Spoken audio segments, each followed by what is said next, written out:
Hi, welcome to Arkintel. Japan showed us the future, and it wasn't growth. For decades, Japan was the miracle economy. Rising from the devastation of World War II, it became the world's second largest economy. By the late 1980s, many believed it would surpass the United States itself. Tokyo real estate prices were so inflated that the land beneath the Imperial Palace was said to be worth more than the entire state of California. The Nikkei stock index soared to nearly 39,000, and then, almost overnight, it all came crashing down. The bubble burst in the early 1990s. Trillions in wealth evaporated. Banks were crippled by bad loans. Investments collapsed. And what followed was not a short recession, but decades of stagnation. Japan entered what came to be known as the lost decades. But the true story isn't just about one crash. It's about the deeper forces of deflation, demographics, and productivity paralysis. And these forces aren't confined to Japan. They are spreading across the world.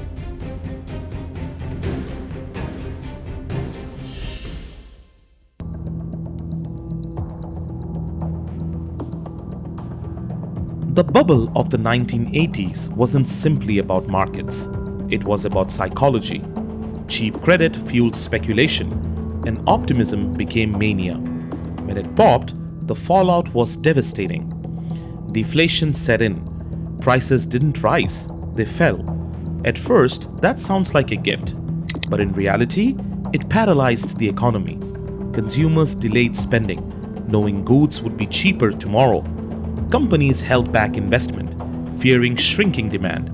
Borrowing dried up because repaying loans in a deflationary world only gets harder. From 1991 to 2002, real GDP growth averaged just 1% per year. GDP per capita grew by an average of 0.8% annually. A nation once expected to dominate the global economy found itself drifting in place. And this stagnation wasn't just a line on an economic chart. It seeped into daily life. An entire generation came of age in an era of flat wages, stalled promotions, and fading job security. The promise of lifelong employment that once defined Japan's rise gave way to temporary contracts and uncertainty. Optimism that once powered the boom gave way to resignation as the country adjusted to the idea that tomorrow might not be better than today.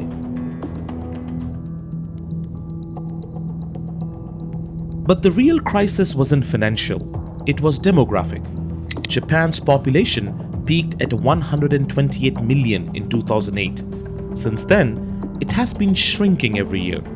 Today, it's around 124 million, and if current trends continue, it's projected to decline to just 87 million by 2070. The fertility rate fell to a record low of 1.15 children per woman in 2024, down from 1.20 the year before, far below the replacement rate of 2.1. In 2024, Japan recorded about 686,000 births and roughly 1.6 million deaths. Entire towns in rural Japan are emptying. Schools are closing, houses are left abandoned, and the population that remains is aging faster than anywhere else on earth. Nearly 30% of Japanese citizens are over 65 years old. More than 10% are over 80 years old. This makes Japan the oldest society in the world. The consequences are immense. Fewer workers, soaring pension and healthcare costs, and a shrinking tax base. By 2050, Japan's working-age population is expected to decline by nearly 20 million.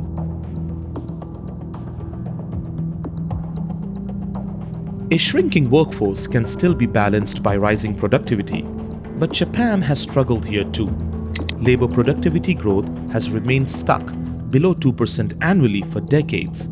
Large corporations in services and non-financial sectors consistently underperform compared to their American and European peers. Return on invested capital is weak, and corporate culture, with its traditions of lifetime employment, seniority-based promotions, and rigid hierarchies, has often stifled innovation. Instead of adapting, Japan clung to the past, and the gap with global competitors widened. The result was a kind of corporate inertia. Cash-rich companies often sat on massive reserves instead of investing aggressively in new industries or global expansion. While American firms like Apple, Microsoft, and Google reshaped entire sectors, Japan's once dominated giants, from Sony to Toshiba, struggled to reinvent themselves. What had been the engine of Japan's rise slowly turned into a drag on its future.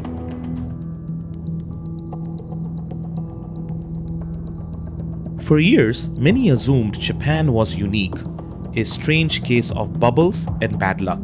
But now, the same trends are spreading. Europe faces a declining population. South Korea and China are projected to shrink even faster than Japan.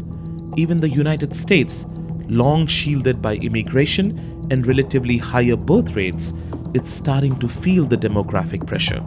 Global productivity growth has slowed, and deflationary forces are re-emerging in advanced economies. Japan isn't a historical oddity.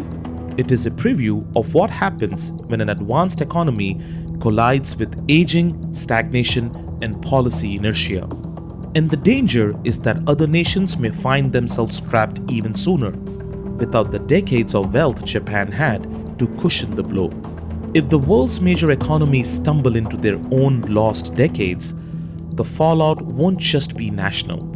It will shake the entire global system.